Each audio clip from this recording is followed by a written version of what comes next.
Hey guys, welcome back to Dip Switch Demos. My name is Jackson and today we're going to check out the small speaker Overdrive from Great Eastern Effects.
First impressions go a long way when I'm forming an opinion of a new Overdrive that I'm trying, and it's probably fair to say that I've tried a fair few over the years of doing the YouTube thing, and every once in a while one comes along and there's just something special about it. There's just a spark that you can't quite put your finger on. Either it's offering something new that I haven't heard before, or it just simply sounds excellent. And the small speaker Overdrive is both. It's offering something new that I haven't particularly heard before, but it also just sounds superb. David at Great Eastern Effects actually got in touch with me through Matt at Fidelity Guitars, as they're both building out of Cambridge here in the UK, and I believe this is actually David's first pedal as well. And what a first pedal it is. The small speaker Overdrive, I suppose as the name suggests, aims to capture the essence of small vintage amps, and I mean really small amps. I'm talking 50s, tweed, 8-inch speakers, champs, the good stuff.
Let's say we're talking about an old Fender Tweed Champ or something like that.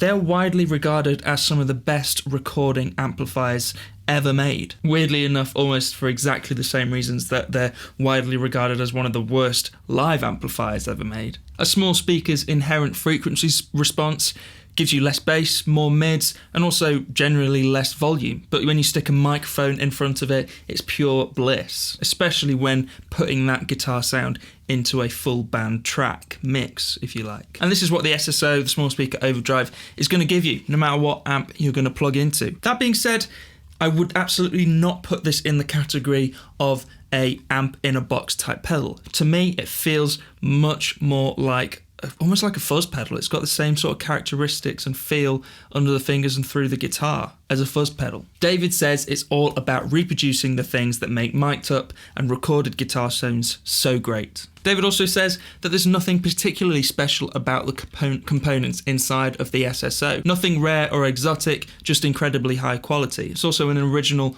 all-analog circuit. It's a transistor-based circuit, and as corny as it sounds, it kind of feels like it's living inside of this box. It feels like it's a real breathing, living thing, like an old school fuzz type of thing. And I suppose a pretty cool side note as well, almost everything about this pedal is built or kind of sourced from within the UK.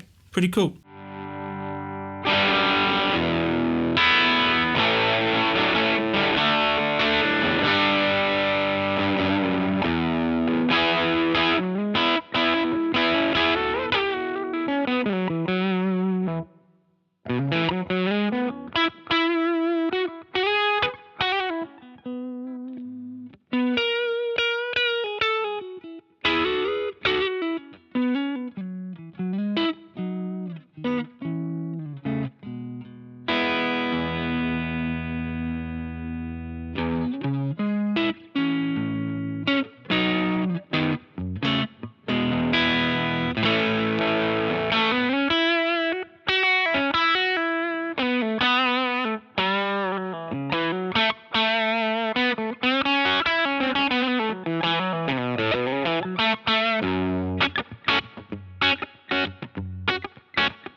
Okay, let's get into the controls of the pedal because there is a little more here than meets the eye.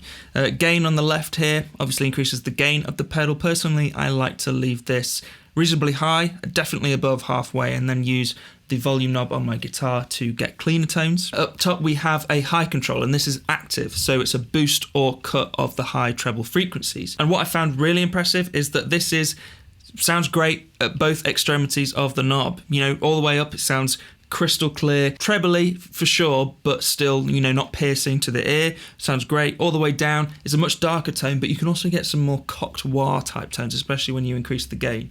Really useful control there. Low is my absolute favourite control on the pedal and favourite feature of the pedal. It's more of a boost control than a boost and cut, so all the way down is sort of how the circuit's supposed to be, I suppose, and then you're boosting the lows from there. The way you've got to think about this control, it's almost as if you're moving the microphone closer to that 8-inch speaker in a kind of an amp room. It really kind of fills out the low end in a different sort of way than I've experienced with other kind of low-end controls on overdrive pedals. It's almost as if you're going from all the way down is your classic 8-inch speaker, and then maybe a little up you get in a 10-inch speaker, and then a bit more 12-inch, then maybe a 2x12. It's a real natural low-end kind of boost curve. It sounds great.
Remember when I said that this pedal feels more like a vintage fuzz pedal rather than an overdrive or an amp in a box type pedal? Well, I really meant it. The dynamics, the touch sensitivity of the pedal really reminds me of vintage fuzzes, like a fuzz face or something. And just like those, it also really wants to be at the front of your signal chain. The pedal sounds incredible as almost like an always on make gooderer, or something to boost the rest of your pedals, or something just to kind of give you more of the characteristic of a small amplifier in a recorded setting. Always helping your guitar sit in the mix where it's supposed to, I guess. A pretty hefty bass roll off at about 150 Hz, pushed upper mids and much smoother highs. And I must stress this as well, it's not just a gainy crank champ one trick pony type pedal either. The clean tones in here are just as sweet as the gainy tones. And you could argue actually that the cleaner tones actually bring out the pedal's best features and tones more than the gainy tones.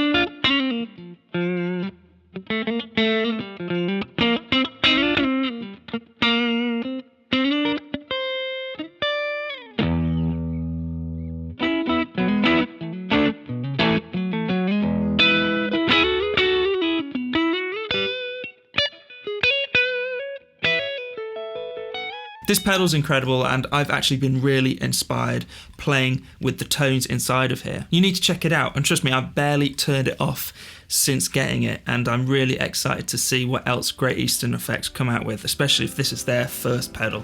It's really, really cool and exciting. Thanks guys for checking out the video. If you like what you saw, please subscribe and maybe check out some more, and I'll see you in the next one. Cheers guys!